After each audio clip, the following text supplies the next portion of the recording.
Don't judge our intentions. Naked musical inventions. So go and spread the news. The hits are on sound interview. Yeah. Very good. Thank you very much. I got you guys because you're both very driven. I'm going to say that. In which case you have a direction or an ideal, or at least it appears like you do. You might not actually, but you're doing that, and you're doing the steps there, and you might even be by yourselves, as I don't see anything behind the background, but you're doing it now. You're going out, you're doing the performing, you're booking the gigs and everything, which is one thing if you have a band in front of you and they're depending on you, but it's another thing if it's just you. That's really a lot. I give you a lot of credit for that. That's really hard. And nobody else will. But that's really hard of doing it, and I want to do it and everything else. Ralph, I think you are amazing because I think you write one or two songs or a piece of song every single stinking day. Pretty much.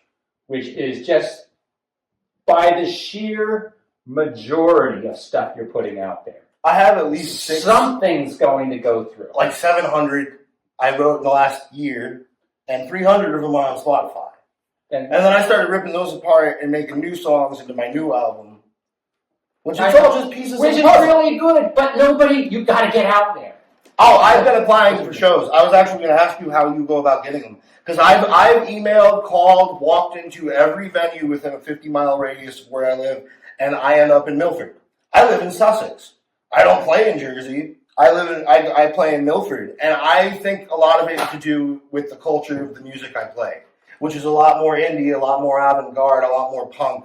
And in the area I live in, it's very blues-centric, very jam-centric. I walk in, they're like, how many people are you bringing? I'll be like, I can bring in 10 people, but that's you know, people don't matter. All right. I can't get shows. Hello, welcome to Sound Interviews. My name is Craig Brown. Over here we have Ralph and we have Lydia Crown, both Northern New Jersey singer-songwriters. They come up with their own stuff, but they do covers as well. So I'll have their information at the end when you can contact them and see more of the work that they do. Lydia, what is your origin story? Origin story of Lydia Crown or of me in the music? I'm going to say you Just me? and the music. Okay, well, I grew up basically singing. Out of the womb, I was already wanting to sing, you know. Okay. I was always the kid who was writing songs, making little jingles, remembering songs that I heard on TV, forcing my parents to record me, doing little shows, you know, the whole 9 yards. I always wanted to do musical theater. Got into a lot of shows when I was in middle school and high school, so I was a big musical theater person for a while, but I always loved playing guitar and piano. And I liked how versatile those instruments were because I could do my cover stuff and learn my show tunes or whatever, but I could also write my own music. So why did he become Batman? There was like an event that happened, and he said, I really want to go and put myself in front of other people and sing these songs. Why did that? What was the triggering event or series of events or influence you had that said, I want to do that? I'm a very emotionally sensitive person. Okay. I've always felt everything very deep. You know, there's a field trip. I'm the most excited person. Okay. My goldfish dies. I'm depressed for 2 months. I got you. 8. Yeah. Okay. Yeah.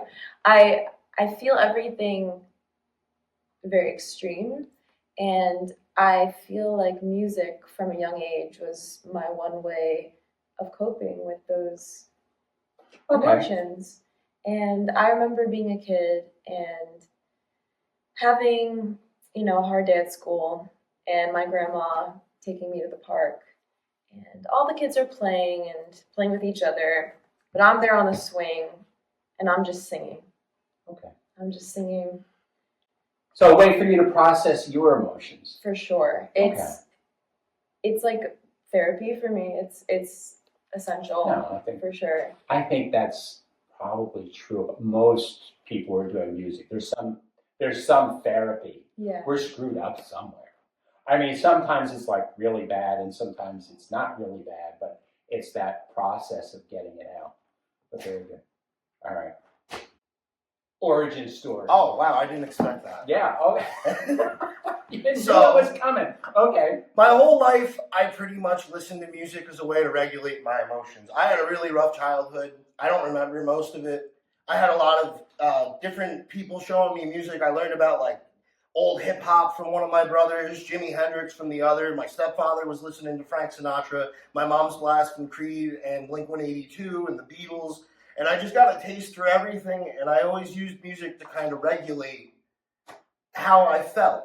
And I've always had trouble connecting with people. So that's how I connected with people. We like the same music. We have the same vibes. We listen to the same words and connect on that. And then I started... So my whole life I tried making music since about 11. And I couldn't. I couldn't write a single song. I couldn't make a riff. Like the first riff I made 2 years ago, I got so excited. I played guitar for 20 years. I've been playing covers, recording covers for 20 years. You name a song, I can figure it out. But I couldn't write. And then, so after all that messed up, trying to get somewhere, I found my ex-girlfriend. And we were in a relationship about 10 years. We moved in together almost immediately. I stopped doing music. Her dad has a studio. He has records out. We didn't step in there once.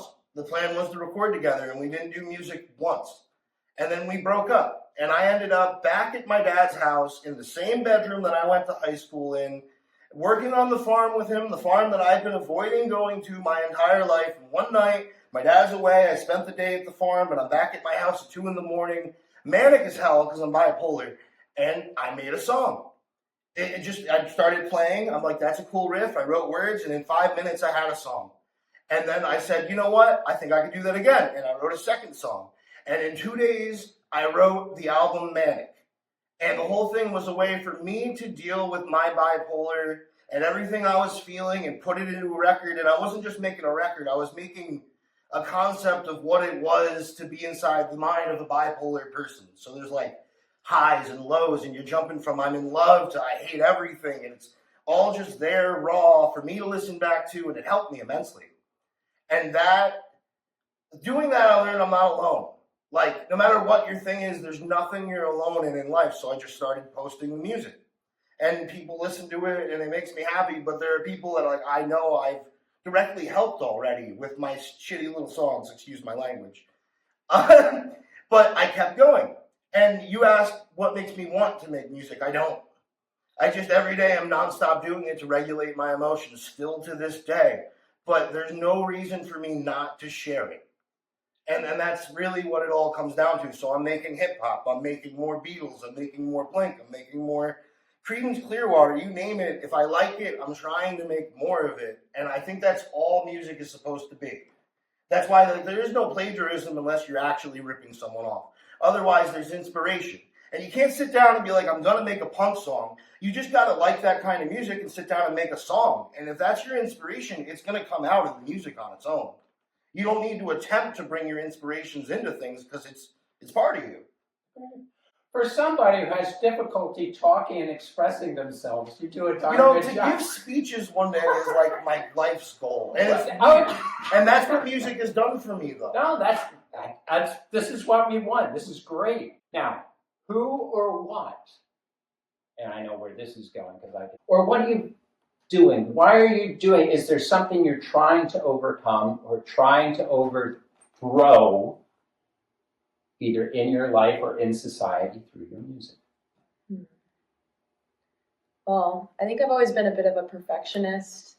Throughout school, I always had to get the best grades and be, the top of the class. And honestly, at the end of the day, it all boiled down to external approval, specifically from my parents, from adults, from my peers, from people who I didn't even really feel threatened by, but having their approval was like the number one thing that I wanted in life. And it's still something that I battle daily, is getting over that fear of being insufficient in anyone's eyes.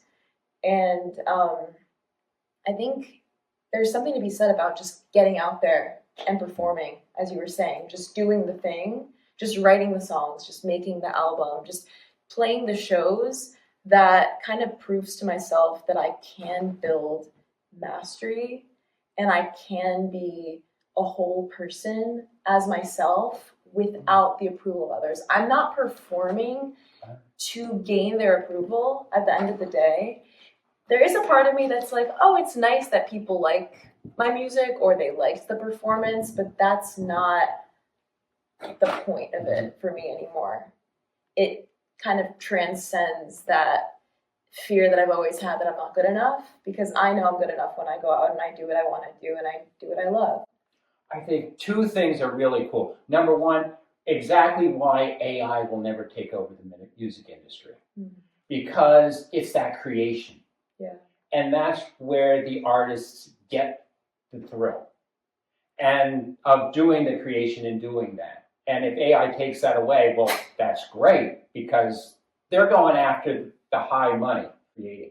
The other thing which I love is the approval, and that's something I'm dealing with too. As you get older, it's sort of like you have to be older and responsible, and the family and the house and all that stuff. And that, in my brain, for a stupid reason, is totally against the creative. And there's no reason that should be. Yeah.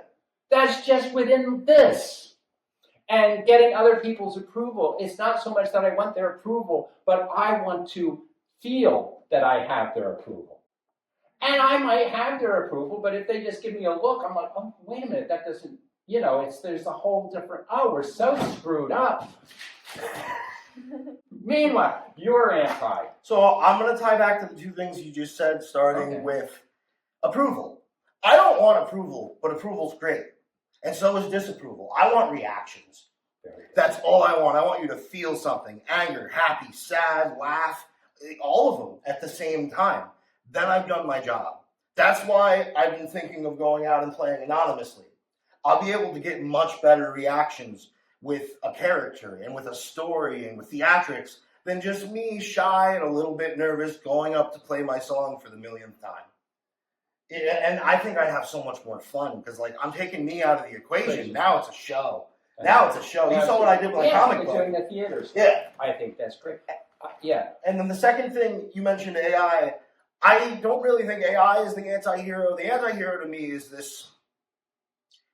That's just because of the actual problem. The problem is Spotify and all these systems we've put into place to decide what we listen to, because they don't look for things that are indescribable, because they can't be described to them. And two good examples are all the Unplugged album. Korn Unplugged is my favorite Korn album. It's all acoustic. It's not heavily produced at all. It's full of imperfections, but it's them and it's raw. And then there's Sublime's album, Bradley Noel at the Red Rocks. It's really just Brad with an acoustic guitar, half drunk, playing his songs. But it's so much fun. You'll never hear them on your algorithm. You won't. They're not produced well enough. And it ties back into perfection. There's perfection in your skill, your knowledge into your instrument, but then there's perfection in the production studio where they say, you did it great, but let me just do a couple extra things. Let me add an extra voice here. What if this guitar did this here? And it's like, dude, this is how I hear it. I'm just trying to get what's in my head into the record.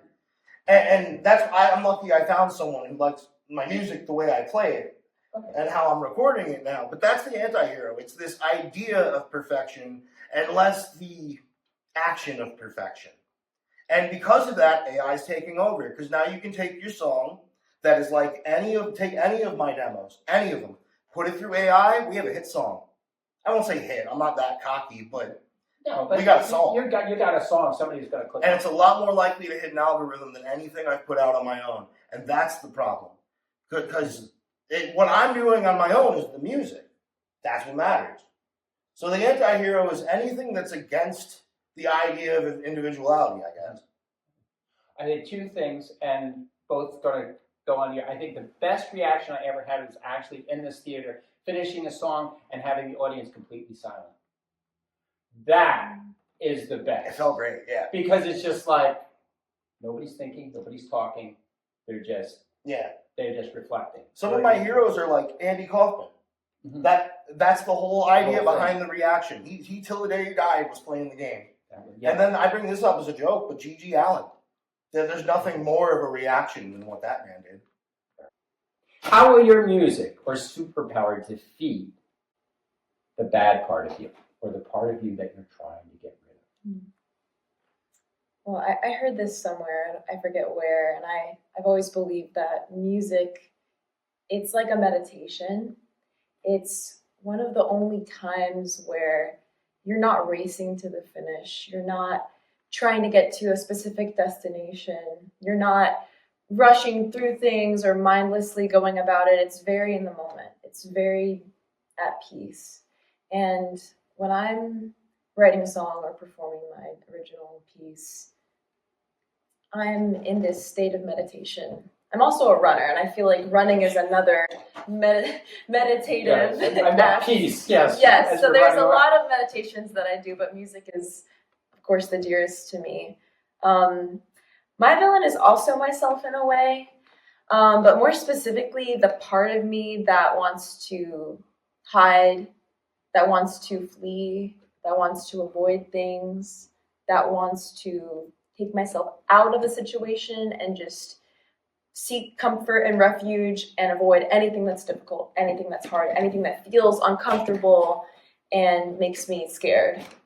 So you put the fact that I'm such a scared and anxious individual when faced with conflict, and then you put the music in the mix, and it often softens the blow, and it softens that difficult place that I find myself in. And I think it softens it, but having listened to your music, which everybody should do, both of these guys, you have a dark side. There's a dark side to all your music. So I think, thank goodness you have those two sides. Because if you didn't, your music would be really boring. True. Yeah. It's like, oh, I have to go back to here and drag up something. And that, I think, is the connection that other people are going to make and be like, oh, she's got, everybody's got those dark spots too. And to figure out what they are and just bring them to light. Not that that's going to dispel them, they're going to go back. But, that it's almost an endless source of shading. Where's the question for you? How will your music, your superpower, defeat, or maybe not defeat, but put the bad parts of you at bay? By allowing me to be open to them. Yeah. If there's an evil, if there's something the superhero needs to take down, then the first thing they need to do is understand it. Because even like Batman locks up Joker, Joker gets out, bro. Every time. Starts doing it again. How do we fix Joker? And we need to be open to Joker. Batman needs to just sit and have a conversation with him. All right, I'm not going into that. A lot of the purpose of what I put out, though, is like I don't focus on the overproduction. I think it would help people a lot if they were able to slow down a little bit. And I think that's the way that people listening to my music could help them. Lydia, if the world listens to your music, how will it change? Well, my best friend Priya, she's also a musician. She always said that when she writes something, as she's writing, it's for her. But once she puts it out there in the world, once it's on Spotify, Apple Music, it's now the world's. And she has no control over how people perceive it. That's really no control over whether they like it, whether they hate it, whether it's a reaction of any sort. And I feel the same way. I mean, obviously when I'm writing a song, it's very close to me and it's very personal. It's very in the moment. It's very meditative, as I've been saying. But once I perform it and people hear it, it does in a way become theirs. Everyone's going to have a different interpretation. And I think as people, we love to relate to things. We love to hear a song or see a piece of media and think to ourselves like, oh, how does that relate to me? Like, in what setting would I play this song?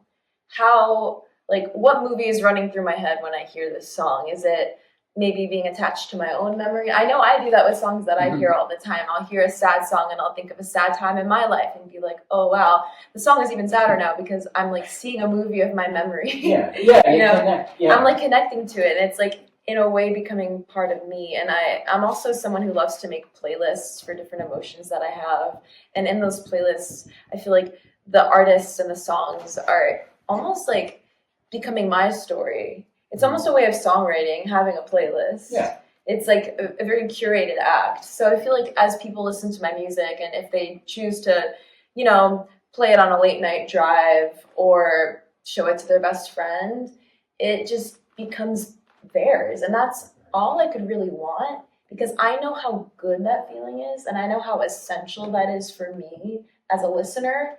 If I could do that for 12 million other people, that would be very fulfilling. If the world listens to your music, how will it change? So I'm bashing my head against the wall over and over again on camera and on mic. And that's the only way I ever think about it. But going back into the idea of people relating and bringing people together, if you were to actually sit and listen to every song I ever put out from the very beginning, at the end you're going to be sitting there like, you know, maybe if I start learning guitar in a few years, I can get pretty good at it. Because it's just a huge display of like basic songwriting to learning this, bringing in this inspiration, learning that, trying new things, trying things that just don't make sense, and having fun the whole time. So I don't think anything can save the world. That was the original question, because I believe in the law of entropy. So things are deteriorating at all times. We need to find a way to slow down and appreciate what's in front of us. And I don't think my music could change anything, because if a song could change the world, they make it illegal. But I do think if you were to sit and listen to all of it and make an attempt to appreciate it, you'd come out wanting to approach things differently in the future. Back to the idea of an acoustic album from a band that's a little bit looser. Yeah. I think about those bands way different than I ever would have if I never heard that. Back to Lydia. How has your life changed after art? Now, I know you way back when did that, but there's probably a time where you say, quick question you, is there a time in your life where you say, I was here, but this is where I made the change? I made the change at this point and what's changed since then? For sure. I mean, I think there are two turning points. The first one is when I first went to college, I went for drama. Okay. I wanted to do the whole musical theater route. I wanted to perform works that were already a thing. Mm-hmm. I wanted to make them my own, but I wasn't really focusing on creating original work at that point in time. I made some friends who loved to write, and they were doing the thing. They were going out, they were sending demos to producers, they were doing the indie music thing, and it really inspired me. I went through a lot that year. My first year in college, I went through a lot of self-discovery. I went through a lot of problems, and I went through a lot of changes, and I wrote my first album in my dorm room. Yeah, with my Stratocaster and my little mixer that my dad bought me. I set up shop in my dorm room. My roommate was, with her boyfriend, and I would just quickly go in. I recorded a 10-track album. Okay. And it was life-changing for me. It really helped me grow that confidence in myself and show myself that I can do this. And I just loved it. It was so much fun for me. And so that was the first turning point, was finally just taking the plunge and creating something. Okay. And I fell in love with it. And then kind of similar to you, I went through a really bad breakup situation, had to move back home. It opens you up. Across the country. Yeah. And I was like, shoot, I was working at a dermatology office. I wasn't doing music. I was taking the bus at 5 a.m. to get to work by 8. It was a nightmare. But once I got home, I had nothing to do. I had no job. I had no school. I had no friends. I had no relationship. So I was like, I'm going to rededicate my life to music. First thing I did, I found a producer. Found a producer in Bhutan. Started my album. That was in 2024. Okay. I'm still working on the album, but we got things rolling. That's very good. And what about you? Because Ralph's looking at me. I'm looking at Ralph. So I'm like, I'm going to rededicate I'm getting a producer. Yeah, that's like a jump. Yeah. Jump. It's a mixture of impulsivity and just deciding to take a plunge. It sounds Finally. like. Yeah. I had to be risky. I'm not a risky person, but I have to take risks. I have to push myself. I have to pretend I'm a risky person. I say it love all the that. time. Pretend I'm a risky. I say it all the time. I put myself in uncomfortable positions to make myself better. Yeah. Like I will play the hardest song I have that I just wrote at open mic, but you guaranteed the next day I can play that song way better at home. Yeah. Yeah. It strengthens you. That's why I suck at open mic. I don't play anything I practiced at open mic. No, I mean, yeah, I took the plunge. I did the thing. I connected with people. I use social media a lot. I feel like that's a really big tool in this day and age. I used Instagram and TikTok to make connections with people who were in my area and also people who are in different parts of the world. And I found a booking agent. That's how I get all my gigs. I found several booking agents, actually. I worked with 2 or 3 different people. I've tried reaching out to people. It doesn't work for me. I'm not good at presenting myself unless in person, though. I'm really not. Yeah, you got to go into the... I'm way too forward. Like, put it this way. If I had seen... I message everyone on Facebook. If you have a guitar in your picture, I'm messaging you. Let's work together. Let's do it. You would have a page explaining who I am, what I've done, how bad I am at talking to people, and how I would love to work with you. And then I would never hear from you again. But in person, it'd be a great conversation. Yeah. Well, maybe is your booking person somebody you could see in person? Yeah, the second day I ever talked to this person was in person. No, that's cool. You got to make the jump. It's like, can you make it tomorrow? Yep, I'm there. Yeah. Can you drive 2 hours to meet me tonight? Yes. Okay. It's like you take that risk. You got to do it. Yeah. Wow, that was really... How long in the booking until it started working? Less than a year. Really? About 6 months, and now I'm working 4 nights minimum a week. Wow. That's really good. It's my full time now. I just had to get a full time because this was not working. Okay, very good. All right. How has your life changed? I am so much more confident. I don't doubt myself. I not only have the ability to express myself now, but it makes me happy when I express myself. I mentioned wanting to give speeches. I took 1 public speaking class in college, and that was it for me.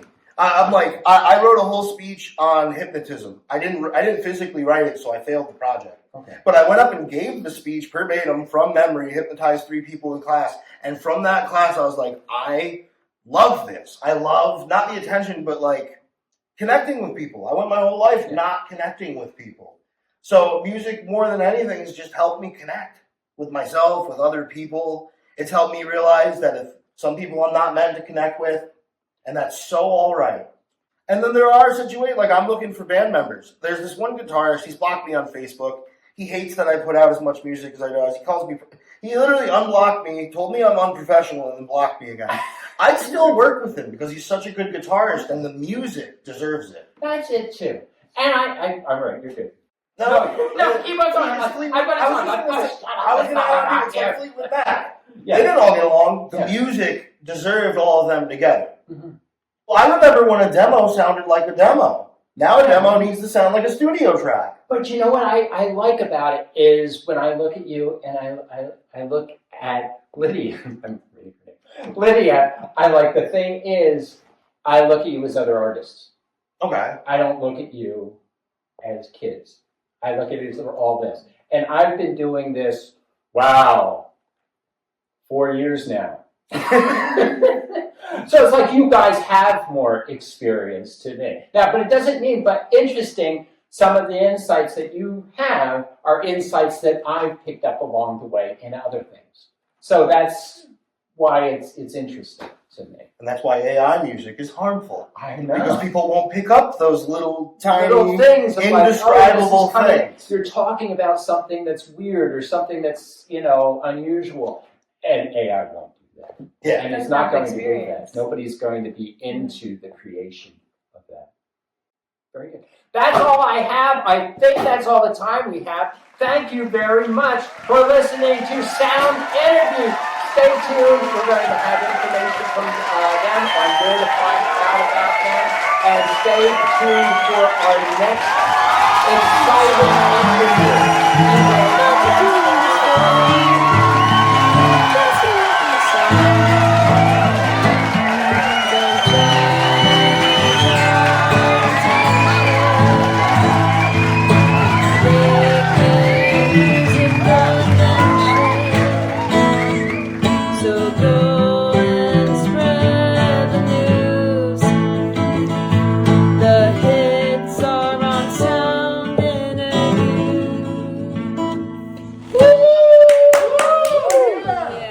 Very good.